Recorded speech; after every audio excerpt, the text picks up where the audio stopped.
Dust in my lungs, road in my veins, nothing but fields, nothing but plains, chasing horizons, no end in sight.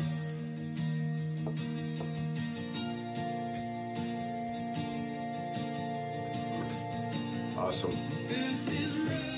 Back rows benediction. Hey guys, Kenny B here. It is April 2nd, 2026. How you guys doing? Just really first, let's start with some really cool national stuff. I love space. I love watching videos on YouTube and about space and Proxima B and, you know, where will mankind be in 100 years, 200 years, 1,000 years. It's awesome. So Artemis 2, I think, pulled out yesterday. I saw it. It was incredible because it is the first time that we, as a country, have moved that far into space beyond the Voyagers, the 2 Voyagers, and messing around with Mars. I mean, you know, kind of messing around, but Moon's a little closer, about 265, 270,000 miles. I listened to this guy the other night on YouTube, and he said, you know, well, the moon's roughly 283 million miles away. And I said, I knew he made a mistake because he was a real expert, but I don't think he has much television time. So, and the person interviewing him on the news just went, yes. So what I'm kind of disappointed with is America's mixed reaction to this. You know, we're sending people out into the space through the space program to, you know, a kind of dead, you know, satellite that's floating around our planet. And the reason why it's a very important satellite. So you can float in the ocean in the summer, you know, and the money spent on that and the economy right now, and gasoline prices, and the one doesn't really have anything to do with the other. Yes, gasoline prices are crazy right now, and I'll get into that. Fuel prices are crazy right now.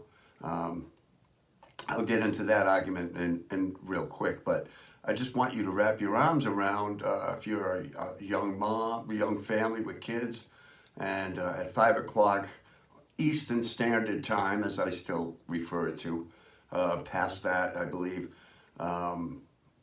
didn't really look at the clock, and I saw Artemis take off with life on board, human life, and that's a big deal.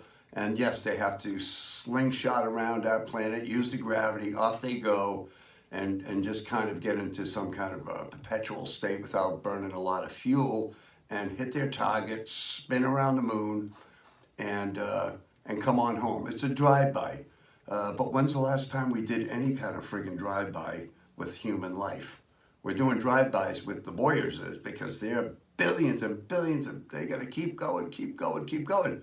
And but I guess I just want people to live in that moment. I was nervous because I've been around long enough to see in 1986 the Challenger space shuttle, 93, 90, whatever, couple of minutes into their journey, and it blew up.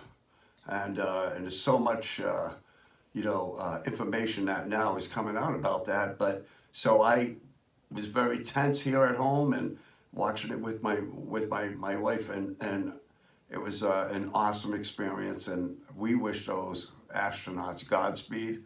And but these are the small steps that you have to take when anything is difficult, right? So we're going through some difficult stuff right now, and and it's hitting everybody's pocketbook, not just yours, not just mine, but people around the world. All right, you know, the world's, I think, more poor than it is rich, right? Would you agree that there's less people? There's more people on the planet, perhaps, that don't have much than those that have a lot. And I'm not getting into the argument of how that happens, not right now anyway. You guys can, so chime in. But it's just the reality. You know, when I drive through Worcester, I see this, I see that, you know. And right now, average consumers right now, the people who pay the bills, the homeowners, the folks who have mortgages, right? Now you have to pay how much you're paying for heating oil, how much you're paying for a cord of wood, all right? Even a cord of wood, the dude that's gonna chop that, he's using oil, all right?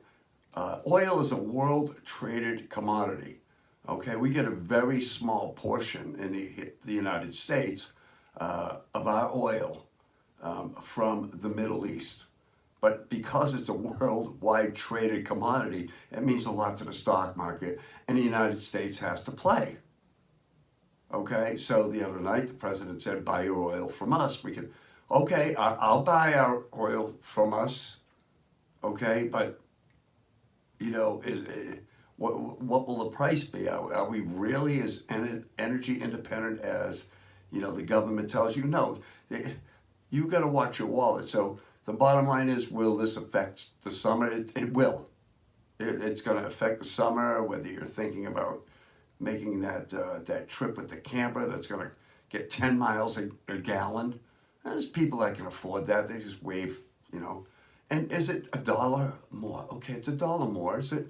Okay, yeah, I can afford that right now, but I guess maybe it's the reason why I'm paying $1 more. And you know, I understand there's worldwide conflict, but I still have wrapped my head around when the United States starts or gets involved in things that sometimes are obscure, unsure, not tangible to the American public. What is tangible is that probably in the next couple of weeks, because the president said we are ramping up our attacks, and we're going to put Iran back into the Stone Age.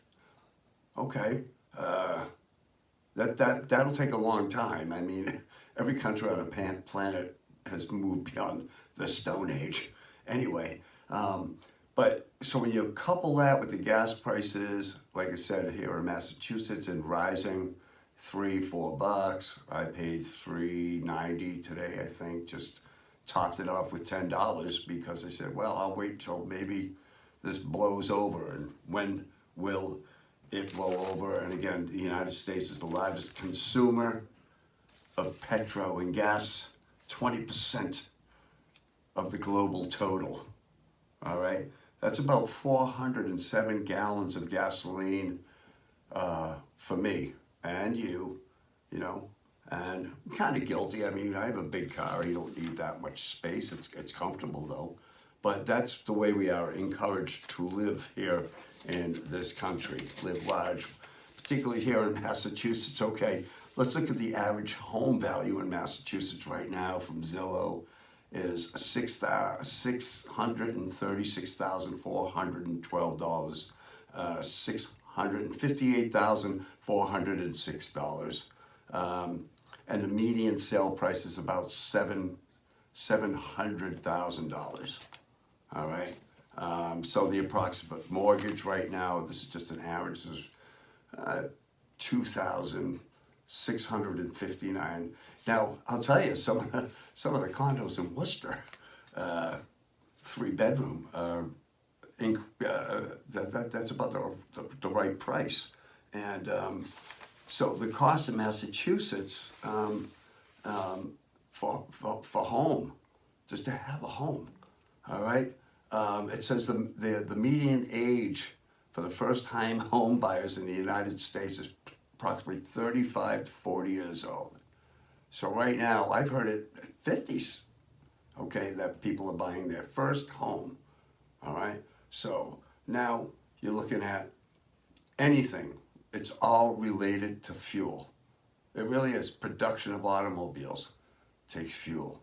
Takes the one thing that the whole world right now wants to go green, but it's the one thing that everybody's fighting for, right? Is the liquid gold. So anyway, guys, I'll see you on the next side, I hope, and you know, tune in, chime in, Kenny B here. Citizen Suburbs, just a real quick check-in, and keep your wallet and, you know, safe, and keep your money and spend it wisely. And even if you have to tuck a little bit in, don't worry about that, but we'll see you next time.